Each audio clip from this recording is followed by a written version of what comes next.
What is good, YouTube? Kyle here from Wrestling with Fans. Welcome back to the channel, and welcome back to part 2 of episode 226. If you watched part 1, you can check it out in the little title card above. It is our Elimination Chamber review. I've still got Rick with me, and we're going to kind of predict / fantasy book some cool things heading into WrestleMania 39. It was a lot of fun to sit down and have this long conversation with them. But without further ado, let's get right into the video.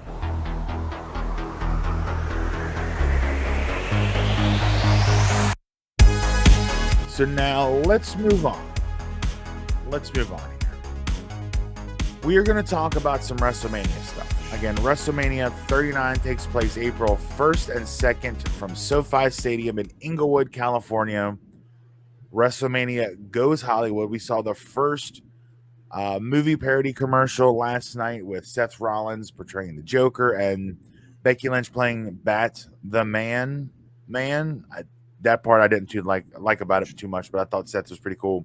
We're going to be seeing a lot of these commercials again. If you remember back at WrestleMania 21, the first time WrestleMania went Hollywood, we saw all kinds of parody commercials with the WWE superstars.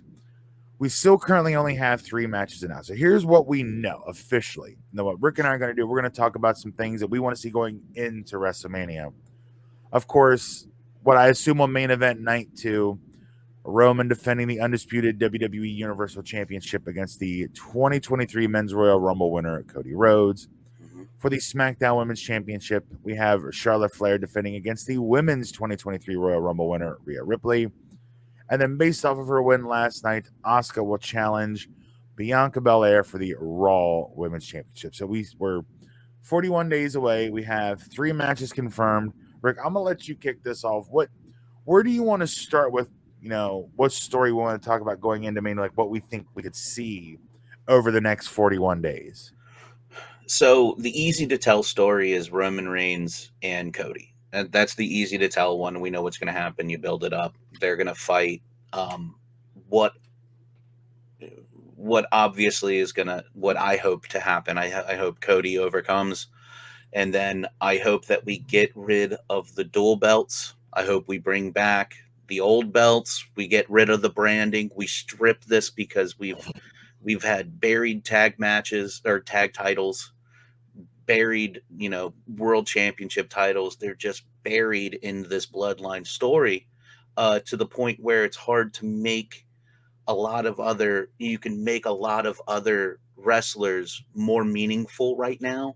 And the old argument of like, who are the stars, who are they going to be able to build up to challenge Roman through the years? And yeah, here comes Cody. So now they've got something, but you don't build them without helping, without titles, without, matches that matter on your card. But you can't make matches that matter on your card when you have 6 championships tied up in one group. And, so it's time to get rid of that whole thing. And I think it starts with Cody wins. Cody takes the wing belt, and then maybe start a tournament for the next belt moving on. Because we chatted a little bit after the fact out front here about it. I'm like, the rumor is that Cody wants to bring back that Winged Eagle title, which, again, I would be totally cool with Cody bringing back the Winged Eagle title. That is my favorite belt design ever. Mm-hmm. And I thought about it this morning. I'm thinking, what is one of the big images you saw over the last week? And that was Patrick Mahomes with the WWE Championship, that big WWE logo on it. I don't know if they'll pull the trigger, maybe like a temporary thing for Cody. But I mean, when you can just hand out those WWE belts like that, and people are going to see it, and they're like, "Oh, that's a WWE belt." I'd rather see unique designs. Mm-hmm. My original hope was that we'd have Roman with 2 title matches on Mania, one on Saturday, one on Sunday. But it seems that Cody's going for both belts. But I'm under the thought we need separate titles. The other thing I don't think a lot of people are concerned. I want to get your thoughts on this real quick. Roman Reigns is nearing 1,000 days as Universal Champion. The only way for Roman Reigns to hit that 1,000-day mark is he has to beat Cody Rhodes at WrestleMania.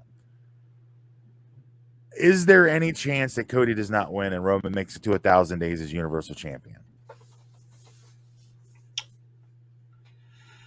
So, not with the story they're trying to tell right now.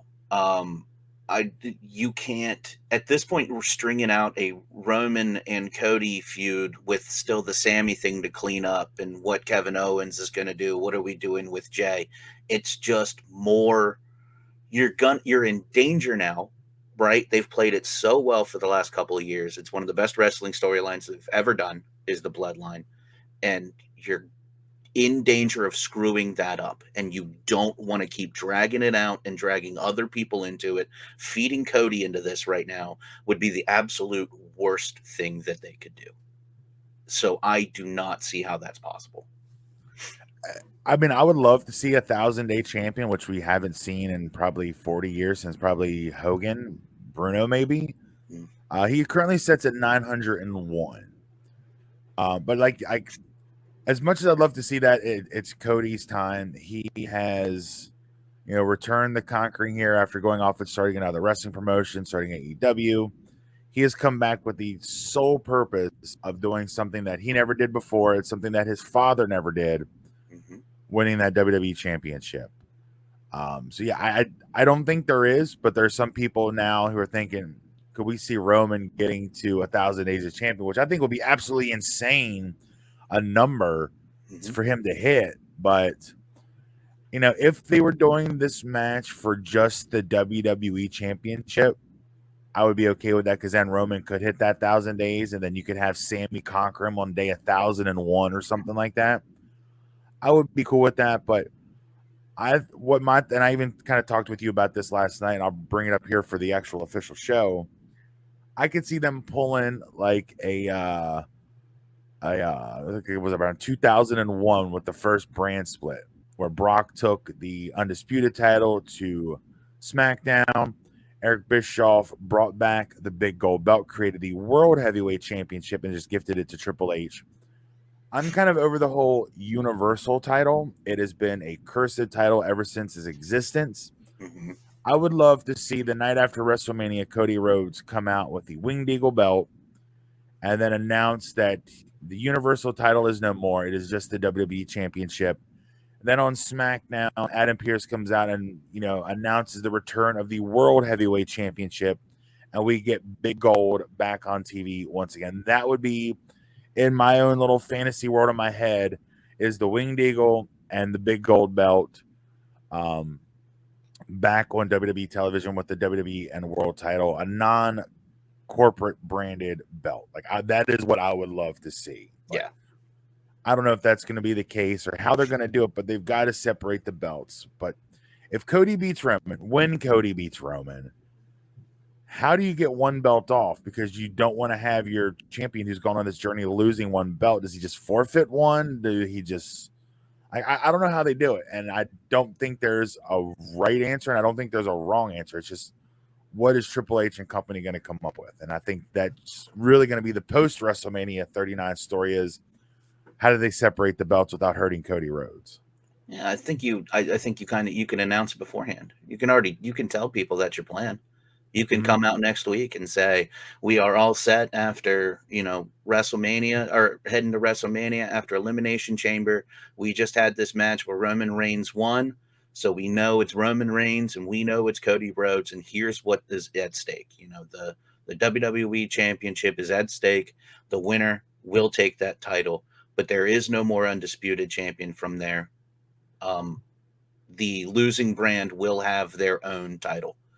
And that's just the way you announce it. You just say the winner takes the WWE champion. They're the champion of all the land, and then the losing brand will move forward with a new title, and then you can do a title review afterwards. But you just do it. You don't want to do you don't want to not you don't want to like hide it. And you definitely, like you said, it would make Cody look, if Cody wins and he's holding both titles at the end of the night, and then comes out Monday night with one title, and then it would look kind of silly, right? That's why Yeah. what you do is you put that belt. You already announced that you're going back to the Winged Eagle, and you put that belt on display, and the winner gets that belt. So that way, they're walking out with the right belt, coming out Monday night with the right belt, and then SmackDown, you announce what the next belt's going to be. And for those who may be curious, Roman Reigns is sitting at 314 days and counting as WWE champion. He won the belt last year, WrestleMania 38 Night 2, in the winner take all match against Brock. So he's at 901 for Universal and 314 and counting for the WWE Championship. For anybody keeping score at home. So let's move away from the whole title picture because I know that's going to be talked about to death over the next few months. And I hope you'll be back to join me a couple times throughout that 6 week journey. What other story? I guess that's since we're already kind of in the bloodline thing. Let's talk about the Usos, Sami and KO. We've kind of briefly touched on it while talking about this stuff. What do you think? What do you expect to see with KO and Sami, and then Jay and Jimmy leading into the Mania season here? So I think everybody already is expecting that, Jay's going to hit, he's going to get mixed up, but they'll end up being probably cordial until WrestleMania. And then you would have the Usos versus Sammy and KO for the titles. But if you're asking me if that's what I want, I'm going to say no. I don't like that. I would like them to go a different direction with it.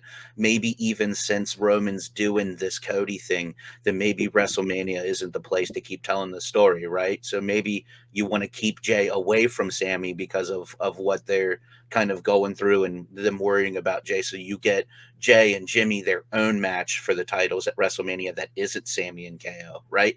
So it almost like cools down the storyline for a minute so that we can get through the Cody stuff and get back to what we're going to do moving forward with the bloodline after WrestleMania. And that's where you start telling the new story next week. But it almost could be a cool down period. It almost could be we can't let Jay and Sammy in the ring together right now. So the bloodline is refusing to allow Sammy and KO to go for the titles, or they're refusing to allow, or Sammy and KO don't get their stuff together for WrestleMania.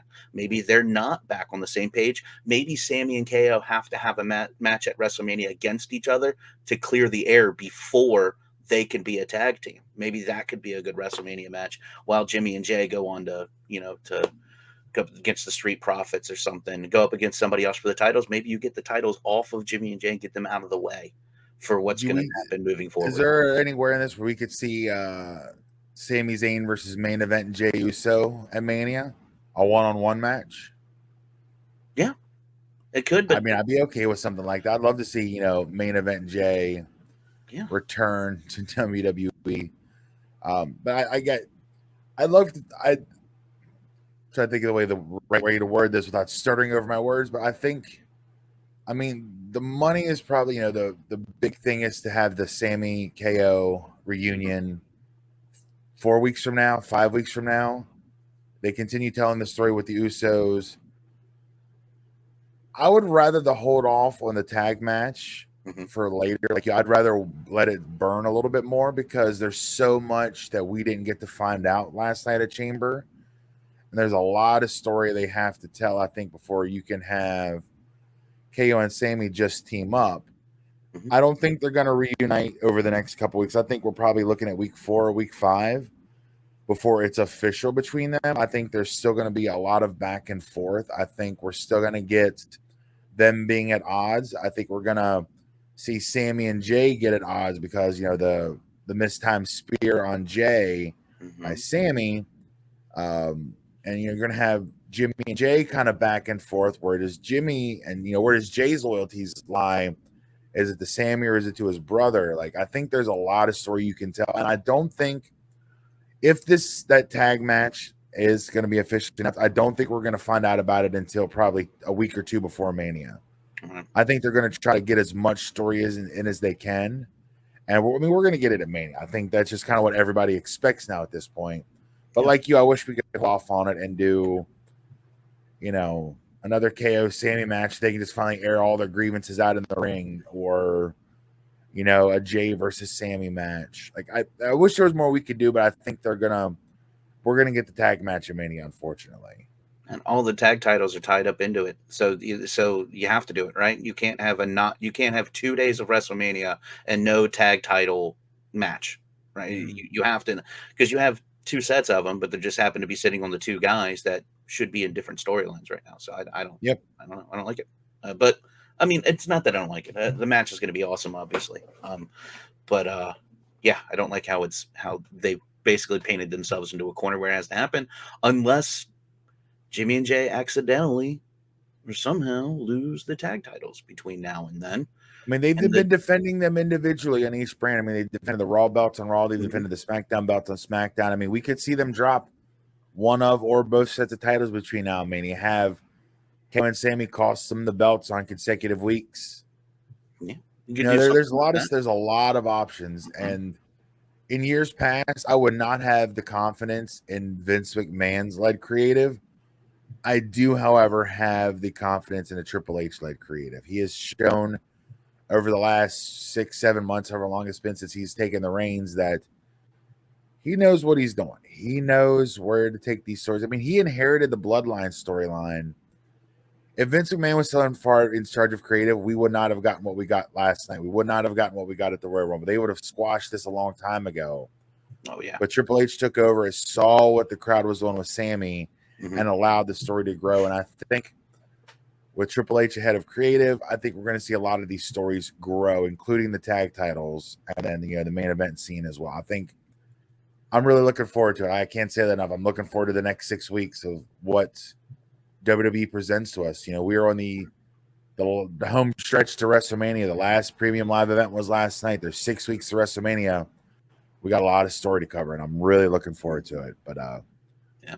let's talk about. We've already talked about him earlier in the show. Austin Theory, Hmm. leading into WrestleMania. The rumor and innuendo from the dirt sheets is it's going to be Cena versus Theory. What do you see in store for the United States champion over the next 6 weeks heading into WrestleMania?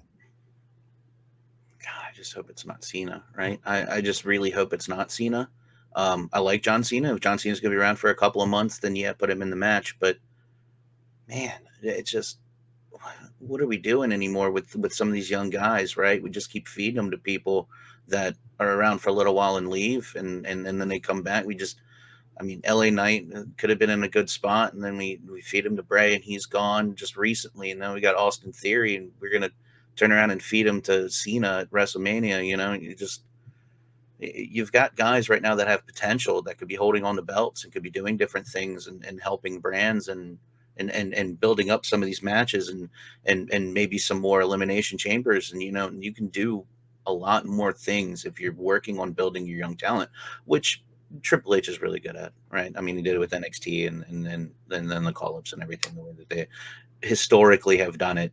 They've done it well at times, but they just got to be careful at this point with just putting the belts on people just to see a cowardly heel get beat by somebody pretty badly, right? But he doesn't beat John Cena clean. There's no way Austin Theory goes in a one-on-one match with John Cena where he beats John Cena clean. That just won't happen. And John Cena is not. I mean, we watched that match, right? He did not seem like he was in wrestling shape right now. So I don't think there's a lot to it that he's going to be able to bring to help elevate Austin Theory. It's almost like Theory's going to have to carry John Cena through a match at WrestleMania. Mm. I just don't see how that's a good idea. So I just hope it doesn't happen. See, I'm going to make a bold prediction. Austin Theory beats John Cena at WrestleMania. Clean? I think if WWE is high on Austin Theory as they appear to be with the TV time, the titles, Theory was a Triple H guy in NXT. He started out as a Vince guy. Now he seems to be a Triple H guy because they keep running with him. What better way to cement the next potential big superstar than by having him beat the last big superstar? I think we're going to see Cena and Austin Theory for the title at WrestleMania, and Austin Theory will pin John Cena in the middle of the ring, 1, 2, 3. And it's going to help elevate it because Vince saw it in him. Even though the stuff that the Theory did with Vince, I didn't like. He lost Mm-hmm. his first name. I wasn't a fan of this stuff, but the fact that the former chairman of the board saw that much in him makes me think that as a whole, they see Austin Theory being a future, WrestleMania main eventer. And what better way to kind of elevate him to the next level than by beating who some people consider the GOAT, Mm-hmm. by beating John Cena. So you heard it here first. Austin Theory pins John Cena at WrestleMania 39. Print it. I'd love Put it. it on. I'd love Put it. it on a T-shirt. We'll sell it. I'd love it. I think that's if you're going to do that, it's like we just talked about with Elimination Chamber. He's figuring for the end. You're like, here we go. Now this is where you put him over Seth, or Seth takes the title to WrestleMania versus Logan, and then what do you have? Logan comes in, Logan destroys Seth, and then leaves his body in the ring for Austin Theory to cover, and then you're like, well, Austin Theory just accidentally won the title, so yay. So there's Mm-hmm. you feel like it's a low, you feel like the title's on a low point right now, and there's no better way, like you said, there's no better way to build that title back up immediately. Oh, Is Austin that's Theory my bold wins. prediction. Yeah. Let's stay with titles. Let's talk about Gunther and the Intercontinental Championship. I think they're building and they've made it pretty clear we could be going for a triple threat, beefy men, slapping meat with Sheamus and Drew McIntyre.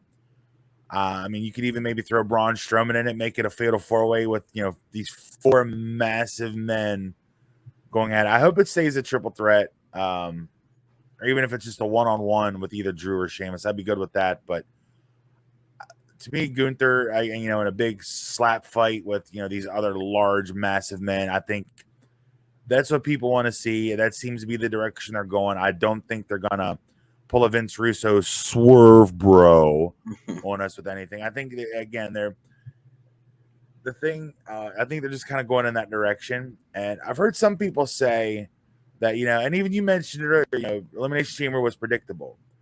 I'm okay with predictability because you heard the wife. She's like, "Oh, your booking info must have been wrong because you got a prediction wrong." And I'm like, I'm okay with being wrong. I'm okay with things being predictable as long as the story is good. Mm-hmm. And I'll just quick jump back, just a quick little side note. I knew Samuel was going to lose. Almost everybody knew Samuel was going to lose, but the story they told made me not care that he lost that match. So Yeah. I'm okay with predictability. I'm okay with these three guys going at it for the IC title. Drew and Sheamus are both former world and WWE champions, so that also adds a level of prestige to Gunther as the Intercontinental champion if he can come out on top. But I like the idea of the three of them. You can even throw Braun in there and make it a fatal four way. I don't think it needs Braun. I think Braun will bring the match down. But if they wanted to add a little more spectacle to it, throw Braun in there and make it a fatal four way. What do you see for the Intercontinental champion over the next 6 weeks or so? I'd love to see it a four-way. I don't want to see too much of, which they might get in trouble with, is the fact that you have Drew and Sheamus together, and you don't want them to be the focus, right? Yeah. This feels like going in. It should be Gunther, right? It should be all about him taking out the old guard, and basically rising up and showing how he can single handedly do something like that. Almost seems like they should be trying to team up to go against him, but they're not going to do that because it's still Drew and it's still Sheamus, and unfortunately, I think there's going to be a lot that's focused on the two of them in the match. And yeah, and I'm kind of afraid of that. I'm afraid of what that might do to him again with the young guys. You don't want to keep giving the other guys the rub, and eventually you got to start turning some of these guys up, and and you feel like that since Roman's had two titles for so long, and you get that sense. So I hope they make it a four-way, so it gives Gunther a little bit more to do. You can still let Sheamus and Drew do their side stuff, but yeah, you can at the end it could still be Gunther that comes out on top, and it should be. It'd be quite interesting. Now we know the two women's matches. We can talk about them briefly. We know the two women's matches. Mm-hmm. Um, I I'll kind of throw both mine because I don't think you really need to do much. I mean, Asuka and Bianca. Asuka's got the new personality, the going back to her Kana personality. I think she's gone to not quite pull out spooky Bray Wyatt or spooky Alexa Bliss stuff on Bianca, but I think we're going to see a more vicious side of Asuka over the next month and a half. And try to just, I don't want to say put the fear in Bianca, but kind of put reasonable doubt in people's minds that Bianca has been dominating everybody. Could Mm-hmm. Asuka be the one upset? And Charlotte and Rhea, the story tells itself. I mean, you just go back to WrestleMania 3 years ago where Charlotte beat Rhea for the NXT Women's title. This is, and then Rhea really was hurting after that match. I think she went from being up here and then she just kind of got brought down and got lost in the shuffle for a while. And now Mommy is back and Mommy is looking for revenge. I think that story just kind of writes itself. I don't think they need to do anything crazy or fancy. I think we're just going to see straightforward Rhea wants revenge on the WrestleMania loss to Charlotte 3 years ago. Yeah. Yeah, I mean, that's it's simple as that, and I think Rhea should win. Oh, yeah. I think that it's time to do that also, because it's time to break up Judgment Day. As kind of a theme of this particular show, is it's time to break up Judgment Day. It's time to let Rhea go off on her thing. Maybe she takes Dom with her, maybe she doesn't. Who cares? Other than that, that's really the only question right now. Should Judgment Day go? Yes. What does Rhea do? She wins the title. She goes on a run with and with the women's title, and kind of starts elevating them. She's deserved it. She's very good. Yeah, very easy. Speaking of Judgment Day, I kind of touched on this briefly when we reviewed. Let's talk about Judgment Day going in. So you have Finn, Damian, and Dom. Dom will probably accompany Rhea with her match against Charlotte, but I kind of alluded to it earlier. Here's my dream fantasy booking. So you kind of lose Beth Phoenix for a little bit. Maybe you can have her go after Rhea post WrestleMania as her first challenger to, for Rhea to go with that. I mean, like I said, I'd love to see that back, but with the Shatter Machine being used to finish off Judgment Day, I believe that if they aren't already free agents, FTR will be free agents very soon, I believe. I don't know exactly what the contract status is, or if they are currently under contract to AEW still, or if those contracts have expired. I know if they're not already, I think it's coming up soon. FTR, the Revival, make their return to WWE, teaming with Edge to take on Finn, Damian, and Dom. That ends it.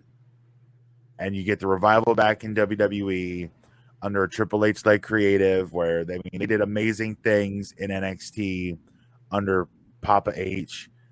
Come back to the main roster under Papa H, and I think we're going to see a resurgence in tag wrestling as soon as we get the belts off the Usos, because there's so many good tag teams out there right now that we're going to get a resurgence. And what better way to get a revival of the WWE tag division than having the Revival make a return, teaming with their good buddy Edge to take on the three-man team of Judgment Day. That is my prediction for Mania.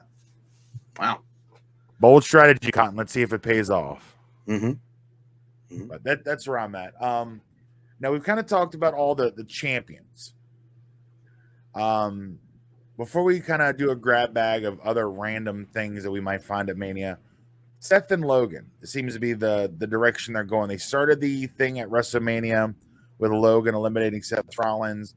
Then, of course, as we've already talked about here on the program, Logan Paul interfering in the Elimination Chamber match, costing Seth the opportunity to win. Now, it looks like we're going to see Logan and Seth at Mania. They've already kind of written the story where, they've already had back and forth. Logan's cost Seth some matches. I don't really think they need to do much more to the story, but it looks like we're going to be going with Logan Paul and Seth Rollins at WrestleMania. And I'm all for it. I'm excited to see what those two can come up with. Promos, just promos. You just do promos from you. You don't do anything else. The match is going to be really exciting. I think Logan's learned a lot, and I think a lot of what we've seen with him is exciting.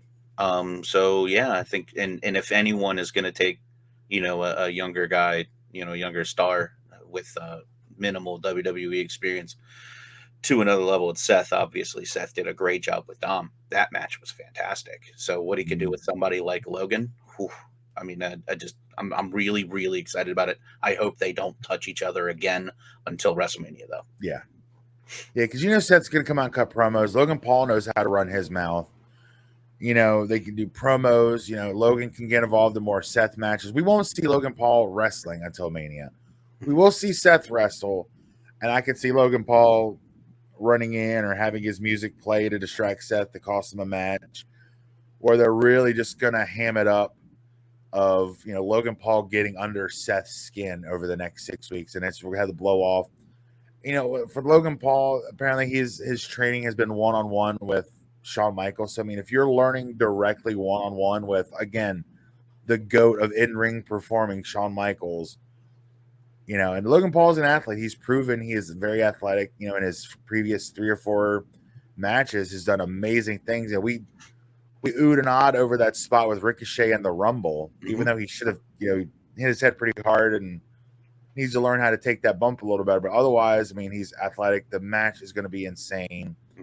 I'll say like what I said earlier with Seth and Gargano. Give Seth and Logan Paul 30 minutes and let them do whatever they want, Yeah. and it's going to be fire. That match could steal WrestleMania. Good. I honestly think that match could be a WrestleMania stealer. Yeah, Seth could do anything with anyone. I just can't Yes. imagine what he can do with somebody like Logan. Yep, someone with the athletic ability of a Logan Paul with Seth Rollins, man, it's sky's the limit. I think it'd be a crazy match. Mm-hmm. But so we've gotten all the titles and all the obvious storylines out of the way. What else do you have in your fantasy booking bag of tricks? Anything else sticking out, like anything with the Bray Wyatt or a LA Knight? We've talked about them. They've been mentioned already. A Brock Lesnar, Bobby Lashley. Anybody else you've got in mind? Some predictions for some WrestleMania programs? So just real quick to touch on what I think when you talked about Judgment Day, I think it's the end of Judgment Day. I think Edge and Finn to finish it at WrestleMania. Because you've got Rhea, she's already tied up in something else. Damian Priest was just in, fighting for the U.S. title. He could be the fourth guy in that Intercontinental title match, right? He could be the one that joins. You could do different things. You can get Damian a different job to where, Finn's looking around going, I need help. And everybody goes, I've got a job. I've got something to do. I can't be there. And basically Finn just finds himself alone and decides to go it alone against Edge. End of Judgment Day, end of it all. Everybody has different things. They've all got to go their separate way. And then you just finish it with Edge and Finn, and then it's done. So we both feel the end of the Judgment Day is upon us. We just have different different fantasy booking ideas on how to get there. But yeah, I'm with you. I think the Judgment Day ends at Mania one way or another. Yep. It's time to move these guys on. And then the other match that they've basically been hinting at is Bray threatening Bobby, or threatening whoever wins. Then Bobby wins, and then what can you do with that? I don't even. That's not even a fantasy booking. There's nothing to look at with that and go, well, here's how we can do it well. Smartest man in WWE purposefully losing that match to avoid Bray Wyatt. Coming to a Fig Friday video near you on the channel. Quick plug, shameless plug. There you go. But yeah, what do you do with that? You can't. Bray can't go over Bobby right now. This is a terrible time for it. Bobby's up against Brock. You've got the two guys, like they can't do anything. No titles can get involved anywhere. So now Bobby's got nothing to do. So now you feed him to Bray. Does it not happen? Is it a swerve that he's not actually going after them? He's going after somebody else. It's just whatever it is. I don't like the story already. I can already tell you we're going to come in the next couple of weeks and talk about this again. And I'm going to immediately say, I don't like it. I don't like what they're doing. I don't like it. Yep. And that's pretty much it. I want to see more of what else they're developing from there. Johnny Gargano obviously is going to end up in a match for WrestleMania. So I'm excited for that. I don't think you do anything with Beth. I think Beth goes back on a break. And then who else? You got to figure out something for Lesnar, I guess. But other than that, you're gonna have to see what develops from there. I think all of the other matches, because that's the titles, right? They're already tied up in what you're already going to do there. There's not many stories to tell about the titles from here to there, just the tag titles. Yeah.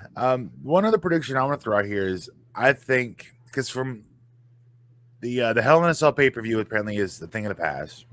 They're getting rid of these gimmick pay-per-views. So Thank God. My hope is that we get a return of Money in the Bank to WrestleMania. Do the men's on one night, women's on the other. Because here's what I'd love to see. You got men's Money in the Bank. You put in Johnny Gargano, Matt Riddle, a returning Randy Orton, from the Raw side. Then over on SmackDown, you do like LA Knight. You could do Butch, Pete Dunne, Karrion Kross. You could have, Ricochet. I think Ricochet in the ladder match would be awesome. Shinsuke. There's so many mid-card guys that, WWE has that they're going to have to find matches for them. And what better way than an 8-man ladder match? Same thing with the women, because your top 4 women's spots are already spoken for. So what does that mean for like a Becky Lynch, for Bailey, for Alexa Bliss, for Raquel Rodriguez, for Ronda Rousey, Shayna Baszler, all these other women you have? You can take 8 of them, you throw them in the women's Money in the Bank ladder match at WrestleMania. Make it where the Money in the Banks take place at Mania, and you have till the following year's WrestleMania to cash in. I love that setup, the way the Money in the Bank was originally laid out. And I think with the talent that you have on both sides, the men and women, now would be the time to bring it back to WrestleMania. Then you can do another pay-per-view, excuse me, later on, in the place of Money in the Bank. But that's my prediction. We're going to get Money in the Bank back on WrestleMania this year, men on one night, the women on the other. Because what do you do with everybody else? What do you do? And then, what about I'd be even okay with a tag team Money in the Bank match. You throw like the Viking Raiders, you throw Anderson and Gallows, you throw the Alpha Academy in there, throw the Street Profits in there. There's so many tag teams, and they could do a Money in the Bank for tag teams too. I'd be okay with that. Mm-hmm. I don't know if we'll get 3 Money in the Bank matches at WrestleMania, but just throwing the idea out there. I think there's plenty of stuff we could do for it. But that's the last big thing I had, was we get the return of Money in the Bank to WrestleMania with all the mid-card guys that can just go out there and just live for those kind of matches. That's something that I would love to see. Mm-hmm. Got anything else there, Ricky? Anything else in your WrestleMania grab bag? Or man, I'm gonna sit down. I'm gonna look at it a little bit more over the next couple of weeks. I think we should sit down and talk about it again, maybe halfway through. Let's revisit this. Yes, let's revisit this halfway to it. Sit down and talk about what's already set up and what's been added and what could be added from there. Because if they added a Money in the Bank, I don't know where you pulled that from, but geez, that would be awesome. I would love to see it. Money in the Bank back at Mania. But oh my God, yeah. At least one other quick announcement. We are closing in on the 5-year anniversary of the Wrestling with Fans podcast. March the 29th marks 5 years. That is a Wednesday. And it is the go-home week for WrestleMania here for Wrestling with Fans. So what we're going to do, I'm going to do a big 5-year special that I'm going to drop on the 29th. Rick, you are officially invited to join me on the 5-year anniversary. I'm trying to get all the old hosts back. Try to get Chris and Bobby and Jason, anybody else who's been on the show. Rick, of course, you are welcome. Who's been on with this journey, over the last couple of months, popping in to help with reviews. Really appreciate that. So be on the lookout for that. We'll have the go home edition of the show dropping on the 27th, and then the big 5-year anniversary special dropping later that week on the 29th of March. But yes, we will be revisiting. I'll have Rick back in a few weeks. We'll revisit some of these predictions, see where we're at, what we've gotten right so far, and what we want to change. Because I guarantee this Monday on Raw and this coming Friday on SmackDown, they are really going to start kicking into overdrive, the build to WrestleMania. We're 6 weeks away. I am very excited for WrestleMania, and I look forward to the next month and a half of talking wrestling with you and everybody else. So again, if you watch the YouTube video, comment down below. What are some of your WrestleMania predictions? If you're listening to the audio version, shoot me an email at wwfshow@gmail.com or DM me on social media. Rick, before we go, one last time, where can people find you on social media with this you're doing with Game McNerdia? Yeah, Game McNerdy on YouTube, Game McNerdy on Twitch, GameMcNerdia.com. More content coming soon. All the links to all of his stuff will be in the audio description for you audio listeners, and in the video description for all of you YouTube and video watchers. Rick, again, thanks for coming by the house last night. We had a good old time. Having a bunch of people here watching Elimination Chamber. Thank you for having. The cool thing is he lives literally like right up the street. Like I could probably yell out my window and have him hear me. So we're able to go back and forth month after month to do these pay-per-views, and it's a lot of fun. And then he joins me here to do the reviews. Rick, thank you so much for joining me. We'll be talking here again very soon. We'll have him back on the show. But until next time, thank you all for watching. Thank you all for listening. Once again, my name is Kyle, and we'll see you next time right here on Wrestling with Fans.